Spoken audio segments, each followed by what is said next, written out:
on parle du Raja, on parle d'un quartier en particulier, c'est Derb Sultan. لكن راه المغرب دابا حاليا بحكم الحب ديال الشعب المغربي للكره والاهميه اللي تعطات للكره في هذه البلاد، دابا حاليا راه غاديين كننافسوا يعني البرازيل كاع في لا في الحب، لا في تشجيع، طريقه التشجيع، لا في التفاني، لا في اي حاجه. ودابا حتى رياضيا او تقنيا. Moi, dans ma logique, c'est avant tout aux prestataires de services, à savoir le club, de bien faire les choses et de proposer ses services. Et là, la loi de l'offre et de la demande, la loi de marché, la main invisible du marché d'Adam Smith, va faire que les droits télé mécaniquement vont augmenter parce que vous aurez une concurrence nationale, concurrence internationale, parce que le spectacle proposé de qualité, c'est ce qu'on observe en première ligue, en Serie A, en Ligue 1, en Ligue 1.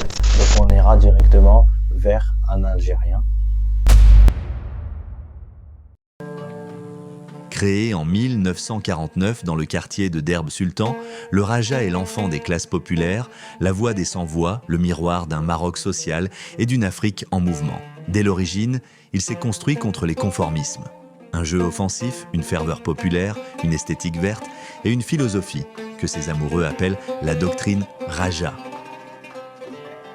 Alors, pour comprendre un peu le Raja et cette identité collective que vous décrivez si bien et que vous dites si bien, il faut revenir tout simplement à sa fondation. Il faut revenir au premier jour, il faut revenir à ses fondations, comment ce club a été fondé, comment ce club a été pensé et surtout comment ce club a été perçu à une époque où on luttait fortement contre contre la France, quand on était sous protectorat français. Il y avait un lieu précisément de résistance. C'était un lieu, un quartier, quand on parlait directement de résistance. Quand on parlait du Raja, c'était un lieu, un quartier, quand on parlait directement de résistance. لا تاريخ الرجاء منذ التأسيس ديالو كاينين بزاف ديال المحطات مختلفة اللي داز منها. أول محطة هي المرحلة الأولى ديال التأسيس، والمرحلة اللي كانت كتضم واحد النوعية ديال الناس اللي كانوا مقاومين اللي بغاو يكريو هذا الفريق من الأحياء الشعبية اللي معروفة بدرب سلطان. تما فين جات الفكرة أنه يحولوا داك الشغف بكرة القدم لوسيلة من وسائل المقاومة اللي من تحتها كما كيقولوا. ثم كاينه المرحله الثانيه اللي كتبدا من 1956 حتى ل 1970. هذه المرحله كانت مرحله ديال الصمود. علاش الصمود؟ لانه بزاف ديال الانديه في ديك المرحله كانت اندثرات في حين ان الرجاء. Quand on parle du Raja, on parle d'un quartier en particulier, c'est Derb Sultan. À Derb Sultan, c'est là où ce club a été créé, c'est là où ce club a vu le jour et c'est là où ce club a été pensé. Parce que le Raja, ça a été une idée d'abord. Avant même de choisir le nom Raja, qui en arabe veut dire espoir, on était surtout sur un nom qui était le Fath. C'est-à-dire, c'était un nom de club existant déjà. Donc après, les fondateurs se sont posés pour choisir le mot Raja qui signifiait espoir. Là, on parle de 1949, en 20 mars, le Raja voit le jour. Et pour contourner un peu une règle, ça je vous parle un peu de comment ce club a été pensé. Il est fortement dans la résistance, puisqu'à l'époque, le règlement français interdisait d'avoir un président d'association, un président de club qui était pas français. Donc au lieu d'aller choisir la facilité, d'aller opter pour un personnage français ou un marocain, etc., qui aurait la double nationalité, qui était très très mal perçu à l'époque. Donc on ira directement vers un Algérien qui a la double nationalité française. Haji Benabadji, qui travaillait là-bas, qui avait un cabinet de rédaction de contrat et qui était très très proche avec les fondateurs du club. لأنه بزاف ديال الأندية في ديك المرحلة كانت اندثرات في حين ان الرجاء بقى صامد رغم بزاف ديال الاكراهات كانت كتعاني منها الرجاء في ذاك الوقت، خصوصا من عده اطراف بدون ذكر اسمها.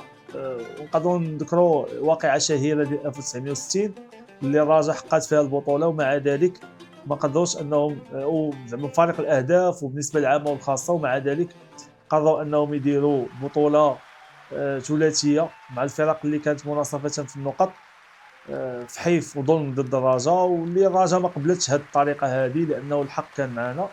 فانسحبنا من هذه البطوله هذه ومن هذه البطوله الثلاثيه اللي كانت ديجا سالات.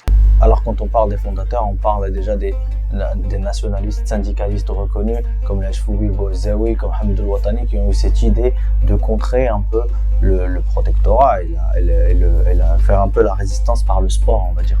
Trouver cette manière de résister par le sport, d'où a été créée cette identité, d'où aujourd'hui le Raja est le club le plus populaire du pays, parce que les gens se voyaient en ce club et les gens, dès le départ, même sans titre ni rien du tout, se sont identifiés à ce club-là qui, dès le départ, a choisi d'avoir des joueurs qui évoluaient déjà tous en amateur, c'est-à-dire que c'est un club qui devient un club familial, un club proche, c'est-à-dire qu'on va aller chercher dans l'esprit de famille, les valeurs de famille, et surtout que le club, quand il commence avec des joueurs exclusivement marocains. Il n'y avait pas d'étrangers. Donc rares étaient les clubs marocains à l'époque qui ne comptaient pas dans leur rang des étrangers. Donc il y avait ce sentiment d'appartenance qui s'est développé dès le début, d'où cette idée, cette identité que vous avez dit aujourd'hui, c'est un club identitaire, les gens s'identifient beaucoup et même des fois un peu trop et s'attachent même des fois un peu trop. Donc il faut revenir à l'histoire du club pour comprendre pourquoi aujourd'hui le Raja est ce qu'il est aujourd'hui. مع رحلة فريق الرجاء البيضاوي وكذا تفاصيل المباراة النهائية لنيل كأس عصبة الأبطال الإفريقية. Longtemps réduit au rôle de club populaire, le Raja a forcé l'histoire. Il est devenu un repère national et un label esthétique. Chaque titre n'était pas seulement sportif. Il était la preuve qu'un club né dans la rue peut devenir un porte-drapeau. فهذه ممكن هذه الواقعه ممكن تبين لك زعما الظلم اللي كان كيتعرض ليه الرجاء، وهادشي علاش سميتها بمرحله ديال الصمود. الى كتجي المرحله اللي من وراها واللي هي من 1970 حتى ل 1989، هذه كانت مرحله اخرى، مرحله ديال بدايه التوهج وجمع يعني المشجعين من جميع انحاء الدار البيضاء وحتى من خارج الدار البيضاء.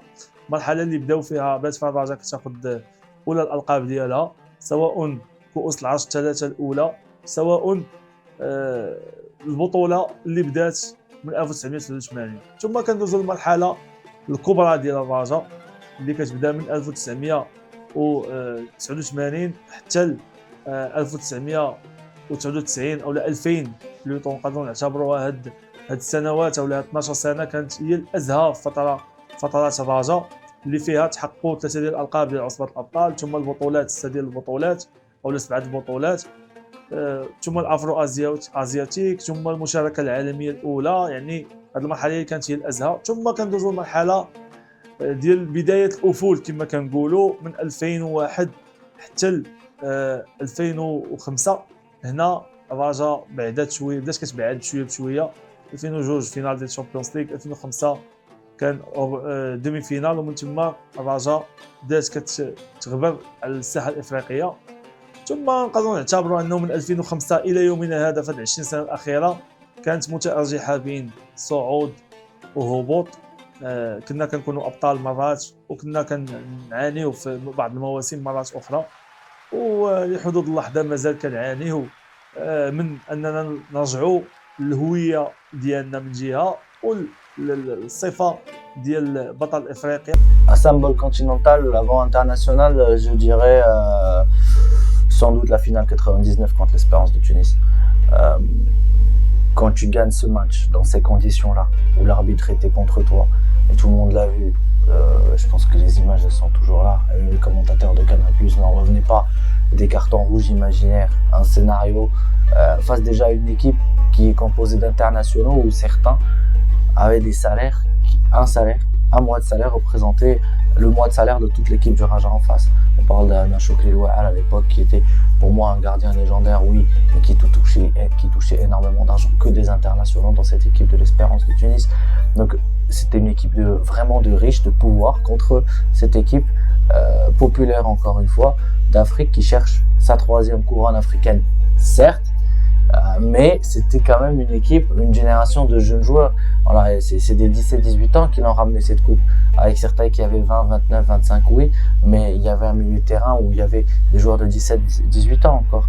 Donc quand tu vas comme ça avec cet état d'esprit, ton capitaine est expulsé, et comment il est escorté jusqu'au tunnel avec où ses propres coéquipiers lui promettent d'aller chercher les victoires et vont finalement aller chercher cette victoire au penalty contre toute attente et décrocher cette première qualification en Coupe du Monde des clubs à l'époque quand on allait jouer au Brésil. C'était exceptionnel et je pense que c'est ce moment-là où ce Raja est devenu vraiment une icône continentale et que même toute l'Afrique tout entière a commencé à connaître, à être sûr que ce Raja-là est fait pour rester dans le temps. Malheureusement, depuis, on n'a plus jamais goûté à la Ligue des Champions. Peut-être que le football nous réserve une autre surprise, un autre scénario comme ça pour y regoûter. Mais pour moi, c'était ce moment-là qui a fait même basculer des gens qui aimaient d'autres clubs vers l'amour propre du Raja, parce que c'était vraiment une lutte contre une idée, contre une idéologie et contre une puissance inexpliquée qui était l'espérance. Au cœur de la machine sociale du club, une force silencieuse a émergé, ces ultras. Ils ne se contentent pas d'encourager. Ils créent une liturgie, un ordre social, des codes et parfois un modèle d'influence qui dépasse le football. فبالنسبه لي فالور ديال الكلوب هذا النادي هذا عنده مبادئ كيف ما بزاف د الانديه اخرى. من المبادئ ديالو كيف ما قلنا بدات من التاسيس واللي تاسس من اجل ما نقولش لك من اجل المقاومه 100%، ولكن كانت من بين الاهداف اللي عنده، خصوصا حتى الطريقه باش تاسس بها النادي. فكتبين لك انه كان تحايل على المستعمر باش ممكن انه ما ندخلوش معنا زعما اجانب في الفريق، كنا كنستعنوا بجزائريين اللي عندهم يعني الجزائريين المسلمين اللي عندهم يعني الصفه او الجنسيه الفرنسيه، باش ممكن اننا ما ندخلوش معنا يعني فرنسيين بشكل مباشر للنادي. هذا الشيء اللي كان كيقول القانون ديك الساعه. فهذه كتبين لك ان الفريق عنده مبادئ وطنيه بدرجه اولى، ثم حتى الهويه اللي تصمات النادي الرجاء الرياضي مع بدايه السنوات ديال القدوم ديال ابجيكو. بالضبط الهويه الرياضيه اللي كانت بصمه ماشي عند اي فريق، دقه اللي معروف بها النادي، واللي كنحاولوا كيف ما قلنا قبل نوصلوا ليها. جينا ندوي على المبادئ كفريق، فعده مباني تاسس بها هذا النادي ومازال كيحاول يحافظ عليها. كنقول كيحاول لانه من الصعب جدا مع هذا التقدم يعني في الحياه عموما انك تبقى محافظ على المبادئ ديالك، ونتمناو انه يعني من هنا لقدام الرجاء تبقى صامده قدام المتغيرات اللي كتعرف. Dans les années 1990 et 2000, le Raja a franchi les frontières marocaines pour entrer dans l'imaginaire africain. Sur ce continent, il a trouvé d'autres géants, tous portés par leur peuple. Les clubs ne jouaient pas seulement contre lui. Ils affrontaient une énergie sociale venue de Casablanca. Le Raja n'est pas un cas isolé. Sur le continent, plusieurs clubs ont joué un rôle analogue. Alors pour expliquer ce sentiment d'appartenance, comme je vous ai dit, l'un nous mène forcément à l'autre. Quand on repense à comment ce club a été créé, on voit qu'il y a un sentiment d'appartenance très très grand chez les Rajaouis envers leur club de cœur. Et le fait de se réunir au stade, toute classe sociale confondue, tout niveau intellectuel confondu, il y a un échange qui se crée. Et puis il y a cette force de la masse qui se crée quand on se sent, quand on est serré en train de regarder le même club, on veut la même victoire, on veut avoir cette émotion-là et ce frisson-là qui est le but. On commence à comprendre que le stade, c'est pas qu'un lieu de divertissement, mais on peut écrire des chants qui vont être écoutés, au moins au niveau local au début. Maintenant, avec Internet, le chant il est écouté à l'échelle internationale. Donc c'est une voix que personne ne peut taire. Tant que les supporters sont au stade et ils prennent la décision de chanter en chœur un chant, que ce soit à la gloire de leur équipe ou contre les inégalités sociales, ils le feront parce que personne ne parviendra à taire 45 000 bouches qui parlent en même temps. Ça va être compliqué, surtout si tout le monde voit les choses de la même manière. Et généralement, beaucoup de Rajaouis voient les choses de la même manière, que ce soit au niveau des inégalités sociales ou que ce soit au niveau du football, où la vision du football en elle-même, comme le football champagne, comme ils l'ont appelé en France à l'époque de Reims, mais chez nous c'était le Raja, le football champagne on jouait très très bien, on jouait court, on adorait regarder cette équipe. Et le fait d'avoir tout le temps des stades pleins, ça permet aussi d'avoir cette voix-là qui est très très entendue. بالألقاب وهذا الشيء يعني عكس ما يروج له انه الرجاء في التأسيس ديالها وفي بداية التأسيس ديالها غابت عن الألقاب. الرجاء منذ التأسيس ديالها إلى حدود 1956 كانت كتنافس يعني في البطولات الاقليميه والجهويه. ومن بعد 1956 مع بدايه البطوله الوطنيه وتاسيس الجامعه الملكيه المغربيه لكره القدم، الرجاء بدات كتقلب على مكانه ديالها ضمن يعني الفرق الكبار وما تعطلاتش بزاف. يعني في ظرف 4 سنوات الرجاء كانت هي يعني المتوج الحقيقي بلقب ديال 1960 كيف ما ذكرنا يعني. ولكن كانوا مشاكل كيف قلنا.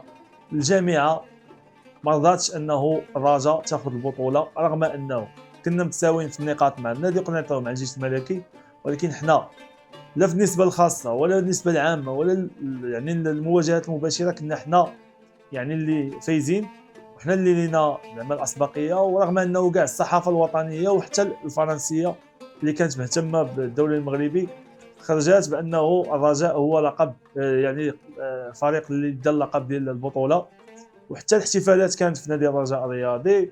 ولكن الجامعه انذاك كان لها راي اخر. يعني دوك السنوات ما يمكنش تعرف شنو الوقائع اللي خلاوهم زعما يحرموا الرجاء من هذاك اللقب، ولكن هذه بين قوسين واحد اللقب اللي تحرمات منه الرجاء واللي كان تستحقه بشده. اللقب من بعد داتو قنيطره لانه الرجاء رفضات الطريقه ديال اللي بغاو يديروا ديال بطوله مصغره باش يديروا اللقب. هذا الشيء كيبين لك زعما القيمه ديال ولا الغيره ديال هاد الناس على هذا الفريق والفالور اللي عاطينها ليه. ماشي حنا فرقه اللي غادي ترضى وغادي تخنع شنو كيتقال لها ولا شنو كيتفرض عليها. فهذه كتبين لك انه الرجاء منذ البدايه ديالها كانت كتقلب على انها تكون عندها القاب.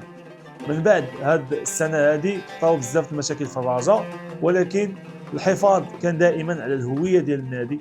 الحفاظ على الهويه ديال النادي كان هو اهم حاجه بالنسبه للرجاء. الحفاظ على يعني ديك دقه اللي كنلعبوا بها، ديك الهويه واللاعب الجميل اللي خلى انه رغم. Derrière le spectacle, il existe un angle mort, l'économie des clubs africains. Camions de sponsoring, sécurité sociale locale, académies qui structurent des quartiers entiers, emplois invisibles, flux financiers, influence diplomatique. Le football n'est pas seulement une compétition. Il est un corridor de développement et parfois un outil de soft power économique. Moi, je pense que c'est générique comme dénomination. Je pense qu'il conviendrait d'abord de préciser le concept de pouvoir public. Parce que dans les pouvoirs publics, nous avons aussi bien des administrations qui ont une fonction régalienne, du style protéger les citoyens, sportifs ou non, développer des infrastructures de salubrité et d'utilité publique, ce type de visée. Comme nous pouvons avoir une contribution des pouvoirs publics qui va au-delà d'une fonction régalienne de base, qui pourrait être dans le développement de partenariats, par exemple public-privé, ou juste l'élaboration de plans qui permettraient par exemple d'avoir accès à des terrains, des infrastructures, de financer des déplacements, financer des cadres qui viendraient coacher les équipes, ce que fait par exemple la Fédération royale marocaine de foot ici, à travers, si je parle du foot féminin, le financement d'un certain nombre d'initiatives qui peuvent être les bus pour permettre le transport des équipes, la rémunération des joueuses, du staff, etc. Donc pour répondre à la question, d'abord, il y a une visée très basique qui est commune à tous les domaines, qu'ils soient sportifs ou pas. Les pouvoirs publics doivent protéger les citoyens, doivent leur assurer un cadre de vie qui tendrait vers le confort et vers l'épanouissement de soi, ça qu'on soit sportif ou pas. Et par ailleurs, je pense que les pouvoirs publics peuvent, c'est le cas déjà dans certains pays comme le Maroc, contribuer au développement d'infrastructures de proximité, des terrains de proximité, financer des éducateurs pour des associations relevant de communes, prendre en charge certains salaires pour développer des pans spéciaux comme par exemple le football féminin. Et de ce point de vue-là, le sport pourrait être soutenu de manière beaucoup plus volontariste par des pouvoirs publics qui iraient au-delà de leur simple mission primaire pour pouvoir permettre l'émergence de talents, qu'ils soient joueurs, qu'ils soient dirigeants, qu'ils soient coachs. Parce qu'on peut avoir d'excellents talents, pas forcément là on croit, on peut avoir d'excellents talents dans le management, dans la gestion, commencer dans une association, finir à la FIFA par exemple. Donc il y a beaucoup de choses à faire dans ce sens par les pouvoirs publics. رغم 14 سنه من وراء هذه الواقعه ديال 1960 يعني 14 سنه عاد باش حققنا اول لقب ديالنا، لقب كاس العرش اللي حملوا سعيد غاندي كاول كابيتان في تاريخ الرجاء يحمل لقب كاس العرش او لقب في تاريخ النادي. ثم من وراها كتجي السنه ديال 77 اللقب الثاني، ثم يعني اللقب الثالث في الثمانينات. فكيبان لك انه الفريق بقى بشويه كيحاول انه يعني يكبر يعني البالماريس ديالو. فكتبقى ناقصانا هي بطوله وطنيه، كتبقى ناقصانا ديك الساعه. الا كتجي عام 1988 او موسم 88 89 اللي قدرنا نحققوا فيه اول لقب ديال البطوله الوطنيه، وما كانش فقط لقب بطوله وطنيه وانما كان مقرون يعني بالمشاركه الافريقيه، واللي بها حققنا اول تشامبيونز ليغ في تاريخ النادي يعني. وهنا بدات المسيره الحقيقيه ديال النادي. ديجا ولا كيتوفر على بالماريس يعني مهم، ديجا ولا عنده جمهور كبير جدا، وديجا عنده الهويه ديالو واللي بها يعني حنا كنا اول نادي كيدوز للرقميه في الانديه ديال المغرب كامل، اول نادي كيستقطب مستشهر في المغرب كامل. وهذا الشيء كيجرنا السنوات اللي دازو في بريباراسيون لما هو قادم، باش كتجي السنه ديال 1995 واللي غادي يتم انتداب فيها عده لاعبين من فريق مندثر اللي هو جمعيه حليب. هذاك الفريق المندثر انتدبنا منه عده لاعبين، واللاعبين الاخرين مشاو الانديه. C'est un héritage historique. Vous allez trouver des clubs très très engagés aussi en Europe, en Amérique latine surtout. Il suffit de fouiller un peu dans l'histoire pour avoir des clubs qui ont toujours été liés à tout ce qui est inégalité sociale, la lutte contre la corruption, etc. Il y aura toujours des clubs comme ça partout. En Afrique encore plus, parce que peut-être qu'il y a encore plus de corruption, donc les gens en ont encore plus marre et ils veulent parler. Ils voient en ce football un sentiment un petit échappatoire quand même. Donc, mais transformer cet échappatoire en une voie, ça l'Afrique a su le faire, surtout au Maghreb, avec surtout depuis la naissance des groupes ultra, et quand on a commencé à voir leur engagement qui soit social, et ils ont bousculé des choses. Les ultras ont changé les choses et ont appris à des jeunes comment penser, comment voir les choses différemment.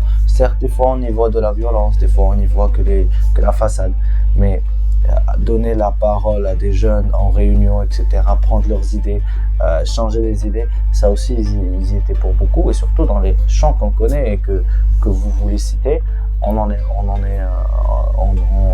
on a beaucoup, on doit dire merci plutôt à certains groupes ultra qui ont changé les choses. Sur le continent, plusieurs clubs ont joué un rôle analogue. Al Ahly, institution de la constance. Mazembe, empire minier devenu empire football. ASEC Mimosa, laboratoire de talent et d'académie. Orlando Pirates, emblème de lutte urbaine.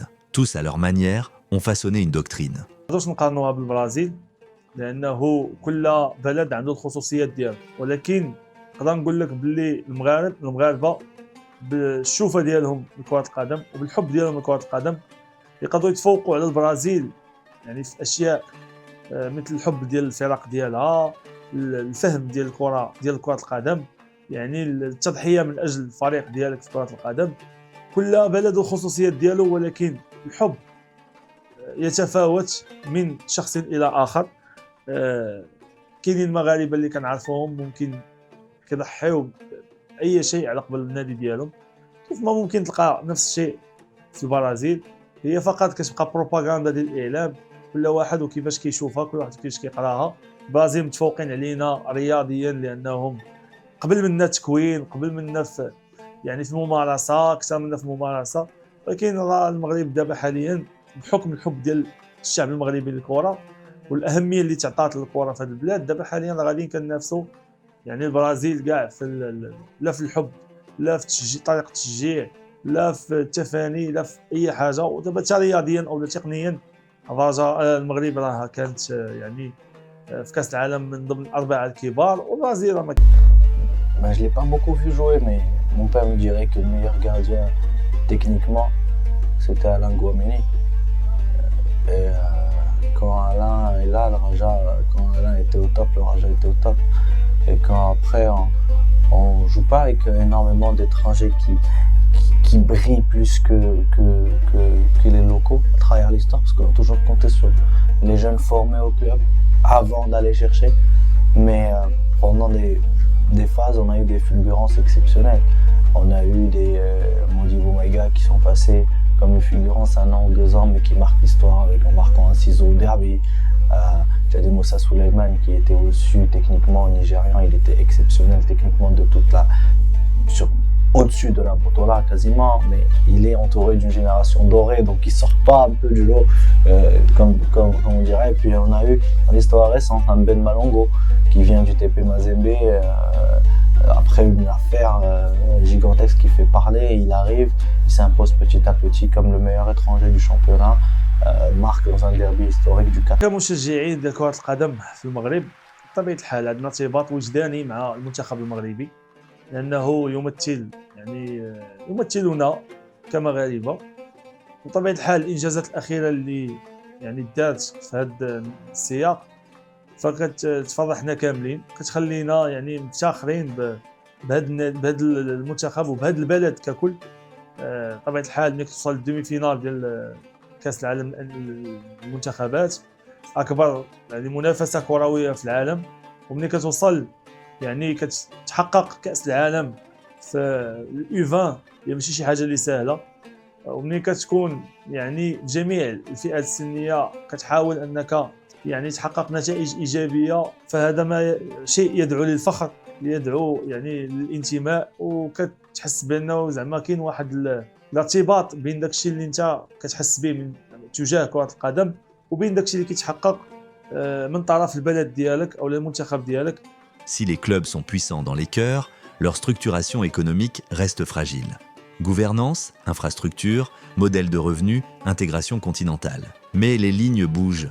Le club africain de demain sera à la fois un incubateur social, un moteur local de croissance et un acteur continental.